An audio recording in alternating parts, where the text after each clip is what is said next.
사실 보험 설계사는 저희가 조금 익숙한데 보험 중개사는 사실 저는 좀 생소했거든요. 저도요. 네, 이게 어떤 직업인지 먼저 좀 소개를 해주실까요? 네. 사실 저희 집사람하고 네. 애들도 제가 뭘 하는지 잘 몰라요. 사실 우스갯소리를 말씀드렸습니다만 우리나라는 보험 중개사 직업에 종사하는 자가 1000명이에요. 아, 굉장히 소수가 하다 보니까 네. 그 우리나라에 잘 안 알려져 있죠. 네. 네. 그런데 이제 그럼 보험 중개사가 어떤 직업이냐를 말씀드린다고 하면 네. 저희 예를 들면 사업자 등록증상에 나와 있는 것은 첫째 보험 중개, 위험 관리, 자문 세 가지를 한다고 이렇게 명시가 되어 있습니다. 그래서 저희가 실질적으로 저희가 주로 많이 하는 일은 이제 기업 보험을 하고 있고요. 개인 보험은 저희가 취급을 안 하고 있습니다. 네. 기업 보험만 하고 있고요. 기업 보험을 하다 보니까 기업에 관한 리스크 부분 첫째고요. 두 번째는 보험회사가 보험을 드는 재보험 업무가 저희 주 업무 중에 하나입니다. 아, 그래서 기업 보험과 재보험 이게 저희가 하는 일이고요. 네. 또 사실 상법상에 나온 것을 말씀드린다 그러면 네. 그 보험 중개사는 그 보험 설계사와 다른 부분은 뭐냐면 보험 설계사는 보험회사를 위해서 일하는 조직이에요. 근데 보험 중개사는 저희가 독립적으로 일을 하는 조직이고 네. 보험 계약자를 위해서 일하는 조직으로 명시가 되어 있습니다. 조금 어렵습니다만. 네. 네. 일단 확실히 저는 새로웠던 게 기업 보험을 다룬다는 게 좀 그쵸. 많이 색다르게 느껴지네요. 근데 뭐 그러면 기업과 기업 사이 뭐 어떤 중개 역할을 하는 걸까요? 그렇죠. 그러면은 중개 역할을 하니까 뭐 저희가 크게 보면 보험 중개사라는 말과 다른 것 같지는 않은데 그러면 저희가 먼저 보험이 무엇인지 보험에 대한 기본 정의부터 좀 내리고 갈까요? 네. 사실 그 보험을 영어로 말하면 네. 우리나라에서 다 뭐라고 얘기하고 있냐면 인슈런스라고 얘기를 하고 있습니다. 맞아요. 그렇죠. 근데 사실 보험을 한문으로 읽어보면 지킬보 험난한 험이에요. 아, 사실 그걸 리터럴리 트랜슬레이트 한다고 하면 리스크 매니지먼트가 되겠습니다. 근데 우리는 인슈런스라고 통상적으로 얘기를 하고 있죠. 네. 그래서 그리고 사실 보험은 은행과 증권, 보험 세 가지를 금융권의 카테고리 안에 들어가 있는데 그렇죠. 은행하고 증권하고 비교해 봤을 때 보험은 은행하고 증권하고 완전히 다른 영역이에요. 예를 들면 은행이나 증권은 내 돈을 맡겼을 때 돈이 늘어나는 문제잖아요. 네. 근데 보험은 그런 일이 아니라 내 돈을 내서 내 리스크를 해칭한다는 거기 때문에 다른 업종이거든요. 그러네요. 그래서 은행하고 증권하고는 다른 얘기고요. 그래서 그 보험이라는 것은 늘상 일어날 수 있는 리스크들을 다른 제3자한테 전가하는 행위를 하는 거거든요. 그래서 보험의 본질은 리스크 매니지먼트다 이렇게 말씀을 드리겠습니다. 네. 요즘같이 불안한 시대에 아무래도 뭐 리스크 관리라고 하셨는데 위험 관리라든지 소비자 보호 이런 부분이 더 중요하게 부각이 되고 있는 것 같습니다. 네. 제가 뭐 말씀을 이렇게 전해 들으면서도 과연 이 어려운 사람들이 사실은 쉽게 접근하기 어려운 이 보험 중개사를 과연 언제 어떻게 시작을 하게 되셨을까 이런 생각이 좀 들거든요. 네. 저 개인적으로는 보험 중개사를 하게 된 계기는 굉장히 좀 우습게 시작을 했고요. 제가 보험업종에 들어온 것은 입문한 것은 87년에 이제 보험회사 입문을 했다가요. 네. 와. 뭐 이러저러한 사유로 해서 보험회사를 그만두고 1년 동안 방황을 하다가 네.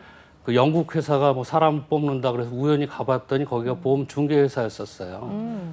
그래서 인생은 모든 게 우연히 결정된다고 맞아요. 갔더니 거기가 보험 중개사였고요. 중개회사였고 그 회사에 입사하면서 이제 보험 중개사가 뭐다 이것을 그때부터 알게 되었습니다. 그 해외에서 이제 시작을 하신 건데 국내에는 이런 보험 중개 회사가 많이 없나요? 지금 저희도 금융감독원 통제를 받고 있는데 네. 회사 개수로는 사실은 100개 정도의 회사가 있습니다. 아, 있긴 있군요. 네. 사실 뭐 아까 1987년 얘기를 해주셨는데 굉장히 좀 오래됐잖아요. 그때만 해도 더 이 직업이 좀 낯설지 않았을까 하는 생각도 드는데 이제는 또 회사까지 이렇게 운영을 하고 계십니다. 네. 그동안 참 많은 어떤 일들을 겪지 않으셨을까 하는 생각이 드는데 좀 기억에 남는 에피소드 있으실까요? 네. 기억에 남는 에피소드 전에 하나만 더 말씀드리면 네. 이 보험 중개사 제도는 우리나라가 OECD 가입 조건으로 부과된 제도예요. 아. 그래서 우리나라가 원래 자생적으로 있던 제도가 아니라 OECD 가입 조건으로 도입된 제도라는 말씀을 먼저 드리겠습니다. 그렇군요. 그래서 우리나라에도 생소하고 저한테도 생소한 업종이었는데 네. 제가 이 일을 하면서 제일 기억 남는 일 중에 하나가 뭐냐면 저희 회사 사실은 이전에 히스랜버트라는 영국 회사였거든요. 영국 회사였다가 그 회사가 안 돼서 철수하면서 이제 저하고 우리 직원들이 인수를 하게 된 회사예요. 네. 그런데 어느 날 영국에서 이메일이 저한테 하나 날라온 게 있었습니다. 네. 그 이메일을 읽어보니까 그때가 이제 우리나라가 FTA하고 계약 체결하기 직전이었는데 그 이메일에 뭐라고 써있냐면 그 리워너라는 영국 사람이 저한테 이메일을 보내왔는데 싱가포르하고 서울하고 비교해 봤을 때 싱가포르는 돈밖에 없고 서울은 돈과 산업이 동시에 있는 나라다. 그럼 막강한 서울이 왜 보험이 발전하지 못하고 있느냐. 이렇게 저한테 질문하는 이메일이 왔었어요. 그래서 그 이메일에 대해서 많은 생각을 해보면서 또 한 번은 영국을 생각해 봤습니다. 영국. 네. 여러분들이 다 아시다시피 영국은 그 전 세계 해가 지지 않는 식민지를 거느리는 대형 제국이었고 네. 산업혁명을 일으켜서 부를 축적한 영국입니다. 그렇죠. 그래서 그 창출된 부를 통해서 금융업으로 전환돼 가지고 영국의 강국으로 온 나라거든요. 그래서 이제 저희가 통상적으로 많이 알고 있는 게 로이드죠. 로이드 하면 대충 다 알고 있죠. 그런데 그 로이드의 의미, 기업보험의 의미 이런 것들을 알게 해준 것은 그 리워너가 저한테 보내준 이메일이었어요. 그럼 로이즈는 뭐냐? 로이즈는 기업보험 하나 갖고 기술력을 쌓아가지고 전 세계를 상대로 해서 돈을 벌고 있는 모델이거든요. 그래서 그러면은 제가 하는 일이 그렇게 하찮은 일이 아니구나. 네. 이것을 살려가지고 우리나라에도 이것을 번성하게 만들어내야 되겠다. 그렇게 결심을 하게 된 계기인데 그 발단은 그 영국 사람이 저한테 보내온 이메일이었습니다. 우연히 시작을 하셨다라고 하셨지만 정말 제가 볼 때는 지금의 이런 경영을 쌓기까지 나름의 어떤 결단력, 판단력 이런 것들이 있으셨을 것 같아요. 사실 요즘 코로나19라는 정말 예기치 못한 이런 사태가 터졌잖아요. 그래서 경제 전반이 굉장히 힘든 상황인데 혹시 경력 길게 쌓아 오시면서 정말 예기치 못했던 어떤 위기라든지 이런 경험이 있으신가요? 코로나와 관련돼서 말씀을 좀 드린다면 네. 사실 보험업종에 종사하는 사람들은 농담을 삼아서 그 얘기를 합니다. 숨 쉬는 것 빼고는 전부 다 리스크다. 근데 코로나가 오면서 느낀 거 뭐냐면 숨 쉬는 것도 리스크구나 하는 걸 알게 됐어요. 그래서 마스크를 쓰고 있는 거 아닙니까? 네. 네. 물론 지금 그 보험업종에 관련돼서는 저는 기업보험입니다. 예를 들면 코로나 때문에 그 업소가 매출이 급락해서 사업을 못해서 영업 손실이 일어났다. 이때 보상이 되느냐 안 되느냐 이런 이슈들이 있을 수가 있어요. 네. 해외에서는 코로나로 인해서 그런 그 기업들이 비즈니스 손실을 보는 비즈니스 인터럽션 손실에 대해서 보상을 해주는 사례가 굉장히 많이 있습니다. 근데 한국에서는 아직 그 정도까지는 가진 못하고 있어요. 또 한 가지는 재밌는 사례라고 말씀드릴 수 있는 거 뭐냐면 지금 일본의 도쿄올림픽 있지 않습니까? 네. 도쿄올림픽이 코로나 때문에 취소가 되는지 연기가 되는지 얘기가 되고 있습니다. 네. 그러면 그것도 보험이 있습니다. 행사 취소 보험이라는 게 있는데 그 만약 취소가 되면은 보험자가 얼마를 물어줘야 되냐면 3조를 물어줘야 됩니다. 그런데 그 보험이라는 것은 사실은 그 계약이거든, 계약이요. 네. 네. 그러면 그 도쿄올림픽이 취소됐느냐 연기됐느냐 어떠한 사유에서 발생됐냐에 따라서 보상 여부가 또 달라져요. 근데 어쨌든 그런 이슈가 지금 있는데 그러니까 보험이라는 것은 숨 쉬는 것 포함해서 사회 모든 부분에 보험은 녹아들어 있다. 이렇게 말씀을 드리겠습니다. 진짜 뭐 리스크 매니지먼트라는 얘기를 했는데 이 말이 정말 틀린 말이 아니네요. 정말 위기와 관련된 모든 것은 다 보험과 관련이 되어 있지 않을까라는 생각이 드는데 그런 만큼 또 시대와 상황에 따라서 보험 상품도 좀 다양하게 개발이 될 것 같아요. 근데 저는 사실 뭐 보험을 그렇게 많이 알진 않아서 손해보험 정도 알고 있는데 이거는 생긴 지 오래됐나요? 손해보험의 처음 기원은 사실은 우리나라에서 한 건 아니고요. 영국 이태리 뭐 이런 얘기들이 있습니다. 네. 그 재밌는 얘기로 얘기하는 것은 영국을 얘기하면서 영국에서 옛날에 인도로 향신료를 얻으러 배들이 출발하면서 네. 그 어둠컴컴한 바닷속을 항해를 해 나가는데 갔다가 배가 침몰돼서 죽으면 내 가족도 누가 돌봐줄 것인가 하는 문제가 발생되지 않습니까? 네. 그러니까 돈 있는 사람한테 돈을 디포짓하고 배가 떠난 거예요. 그게 이제 보험의 발생이다 이런 말도 있고 그 장소가 지금 런던에 있는 로이드에 있는 커피숍입니다. 로이드 커피숍에 자본가들이 앉아 있고 항해 떠나는 선원들이 돈을 디포짓하고 떠나면서 해상보험이 발달했다 이렇게 얘기들을 많이 하고 있습니다. 화재보험 같은 경우는 영국이나 시카고에 대화재가 있었습니다. 네. 그러면서 이제 그 도시 전체가 불나면서 화재보험 같은 게 생기면서 발전을 했고요. 그 외에 사회에서 일어나는 각종 리스크에 맞게 보험 상품은 계속 발전해 왔습니다. 그래서 전 세계적으로는 그 보험 발전은 그렇게 했다고 보고요. 그럼 네. 한국에서는 어떻게 했느냐? 네. 한국에서는 그 강화도 조약 체결 이후에 보험 제도가 우리나라에 도입됐다고 합니다. 네. 그래서 그 당시에는 농민들이 갖고 있는 최대의 재산이 소거든요. 그렇죠. 그래서 소를 보험을 들었다고 해요. 와. 그런데 이제 문제는 뭐냐면 네. 보험에서도 모든 걸 다 물어주는 건 아니거든요. 보험에서 안 물어주는 게 뭐냐면 절대 면책이라 그래서 전쟁 같은 게 일어나면 안 물어주게 돼 있어요. 그래서 사실 소보험을 들고 그랬는데 일본이 철수하면서 일제시대가 철수하면서 보험 들었던 돈을 다 날리게 됐어요. 또 우리나라 6.25 전쟁을 겪었지 않습니까? 그러면서 보험을 가입했다가 그 보험료를 날린 사례들이 많이 있으면서 초기에 우리나라 보험에는 약간 부정적인 인식을 쌓이게 된 이유는 거기라고 봅니다. 어쨌든 우리나라 보험 시초는 그 소보험이라고 말씀드리겠습니다. 와. 진짜 저도 그런 네. 얘기 들었던 기억이 나요. 뭐 소 팔아서 자식 농사 다 지었다. 네. 이렇게 말할 정도로 아마 소가 정말 그 당시에는 중요하지 않았을까. 그래서 한국 최초의 보험이 소보험이다. 그러니까요. 이런 에피소드까지 들려주셨네요. 자, 저희가 다시 보험 중개사 직업 얘기로 좀 돌아와서 그렇다면 보험 중개사가 되기 위해서는 어떻게 준비를 해야 될까? 이게 뭐 자격증 같은 게 좀 필요할까요? 네, 맞습니다. 지금 보험 중개사는 아까 말씀드린 대로 OECD 가입 조건으로 도입된 제도고 보험 중개사 시험이라는 국가고시가 있습니다. 그래서 1년에 한 번 그 중개사 시험을 합격을 해야 된다는 게 있고요. 아니면은 저희 회사에 중개회사에 들어오려면 보험회사에서 동일 업무를 5년 이상 했다는 경력 증명이 있거나 중개사 자격 합격증을 해야지만 입사가 가능하게 돼 있습니다. 그런데 사실은 그건 입사 조건이고요. 실무라는 것은 굉장히 또 다른 얘기거든요. 네. 그래서 그것은 엔트리 레벨에 들어오기 위한 요건이고 그 위에 들어와서는 10년, 20년 동안 이 일을 해야지만 전문가로 될 수 있다 이렇게 말씀드리겠습니다. 네, 우리 대표님께서는 사실 이 분야에서 굉장히 오래 계셨잖아요. 그러다 보니까 많은 사람도 만나고 또 많은 일을 해보셨을 텐데 좀 어떤 사람들이 보험 중개사라면 좋겠다 아니면 어떤 역량이 좀 필요하다라고 생각하시나요? 사실 보험 중개사의 핵심은 리스크와 사람이에요. 리스크와 사람. 그래서 이 리스크와 사람을 잘 핸들링할 수 있는 탤런트가 있어야 되는데 그러다 보니까 새로운 지식이나 이런 것을 잘 받아들일 수 있는 뭐 유연성? 네, 유연성 뭐 이런 게 필요하겠고요. 그리고 사람을 상대로 하는 직업이다 보니까 대인 관계가 좋아야 되겠죠.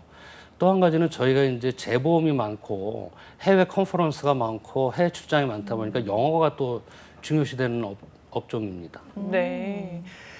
리스크와 사람이 중요하다라고 말씀을 해주셨는데 이 직업에 대해서 많이들 좀 궁금해하실 것 같아요. 보험 중개사의 좀 장점이라면 직접 경험해 보시니까 어떤 게 있으셨나요?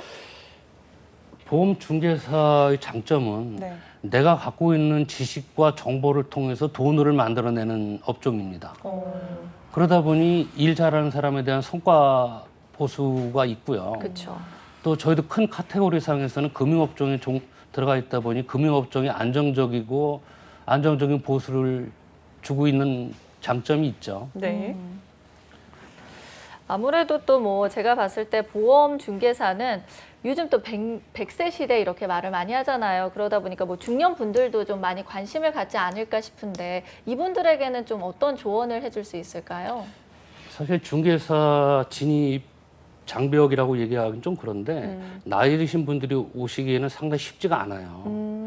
그러면 나이 드신 분이 진입하려고 그러면 각종 산업의 영역에서 그 리스크를 많이 핸들했던 경험이 있는 사람들은 저희가 와서 그 얘기가 될 수가 있는데 완전히 그 엔트리 레벨에서 그 나이 드신 분이 진입하기는 쉽지 않아 보이는 업종이라고 말씀드리겠습니다. 아, 오히려 조금 경험이 있는 게 도움이 될 수 네. 있다 이런 말씀이신 거죠?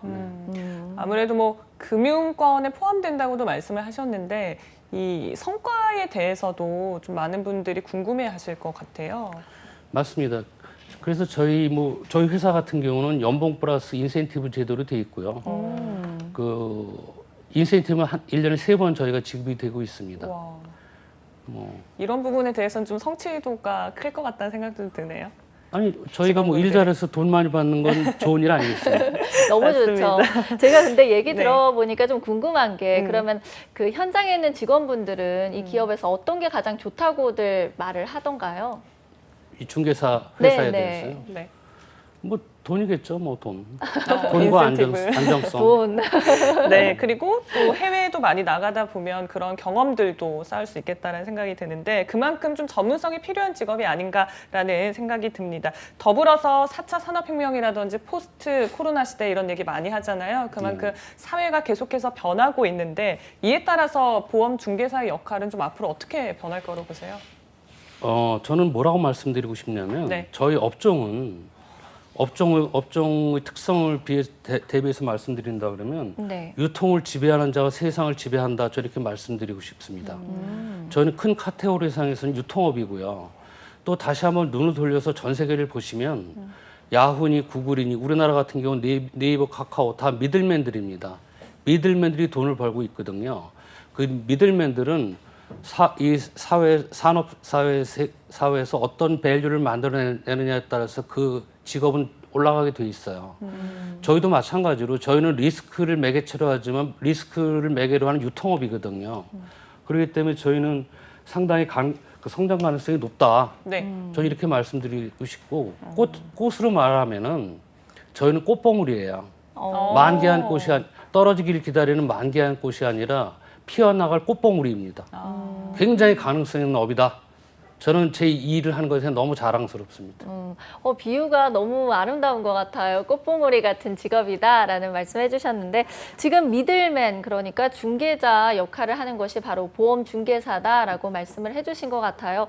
근데 제가 하나 궁금한 게 이런 일을 할 때 좀 현장에 있는 사람들이 주의해야 하거나 좀 유의해야 할 것도 있을까요? 업에 종사하는 사람 네. 네. 물론 이 보험 브로커 좀 어감은 안 좋습니다만 이건 영국에서 발달된 제도거든요. 그러면 영국에서 제일 중시하는 것은 뭐냐면 윤리입니다. 윤리. 네. 직업 윤리. 그래서 저희는 직업 윤리를 위배하는 행위를 했을 때는 그 굉장히 심각한 문제가 발생되고 거기에 따라서는 징계가 따르게 되어 있습니다. 네, 직업윤리가 중요하다라고 해주셨고 영국에서 보통 이제 시작이 됐고 그 역사를 듣더라도 그런 것 같은데 그렇다면 한국 시장에서 이런 중개의 역할이라든지 앞으로의 전망도 당연히 받겠죠? 네. 그러면 좀 어떤 식으로 접근을 하면 좋을까요? 물론 저희가 지금 사회적으로 노출이 안 돼서 그런데 네, 지금 일반 저희들이 말하는 소비자는 기업 소비자인데요. 기업 소비자들이 저희를 부르는 것들이 굉장히 증가하고 있습니다. 그건 시장에서 저희를 필요하고 있다는 것을 반증하는 얘기고요. 네, 그래서 저희 업은 현재로서는 좀 안 알려져 있지만 앞으로 굉장히 시장의 니즈가 발달되면서 저희는 굉장히 앞으로 나가게 될 것이다. 이렇게 말씀을 드리고 싶습니다. 보험 중개사라는 직업에 대해서 저희가 지금 이야기를 나눠보고 있는데 사실 보험 설계사는 저희가 조금 익숙한데 보험 중개사라는 거는 오늘 이 시간을 통해서 새롭게 알게 되는 것 같아요. 네. 그러면은 혹시 보험 설계사를 준비하는 사람과 보험 중개사를 준비하는 사람은 좀 어떤 식으로 다르다고 저희가 이해를 해보면 좋을까요? 저 개인적인 느낌으로 말씀드리면 제대로 된 중개사가 되려면 시간이 많이 걸린다는 특징이 있어요. 설계사나 중개사나 시험 보고선 통과돼서 입문하는 건 마찬가지인데 네, 그리고 또 설계사들은 주로 개인 보험을 취급하고 있기 때문에 저희랑은 영역이 틀리다는 것도 있고요. 저희가 다루는 것은 기업 리스크다 보니까 뭐 예를 들면 발전소다, 댐이다, 도로다, 터널이다, 원자력 발전소다, 태양광 발전소다 이러한 각종 리스크를 핸들링하다 보니까 그 리스크에 대한 전문성을 쌓기 위해서는 시간이 많이 걸린다. 이렇게 말씀을 드릴 수가 있겠습니다. 네. 자, 마지막으로 저희 방송이 또 취준생 분들이 보는 방송인데 우리 취준생 여러분들께 마지막으로 조언 한 말씀 좀 해주신다면요. 네, 오늘 나와서 취준생들한테 한 말씀 드리는 거 좋은 말씀, 어떤 좋은 말씀 드릴까 생각을 해봤어요. 네. 근데 저 개인적으로도 요새 기생충 영화가 화제였었죠. 화제였지 않습니까? 네. 저도 젊은 시절에 반지하에서 생활을 시작했어요. 젊었을 때 고생은 사서도 한다는 말이 있습니다. 네. 미국의 유명한 경제학 교수가 그 큰 강의실에서 젊은 대학생들한테 한마디를 해달라고 해서 올라가가지고 한 말이 있습니다. 그래서 거기다가 NFL이라고 그 교수가 썼어요. 그래서 NFL이 뭐냐? 젊은 애들은 내셔널 풋볼 리그냐, 축구냐 그랬더니 노 프리런치. 이 세상에 공짜는 없다. 네. 물론 지금 취준생들한테 이렇게 말씀드려서 뭐합니다만 세상이 이렇게 만만한 건 아니거든요. 그러나 계속 정진하는 사람들한테 길이 반드시 있다 이렇게 말씀드릴 수가 있고 예를 들면 저희 회사 입사 지원서를 보내고 났는데 네.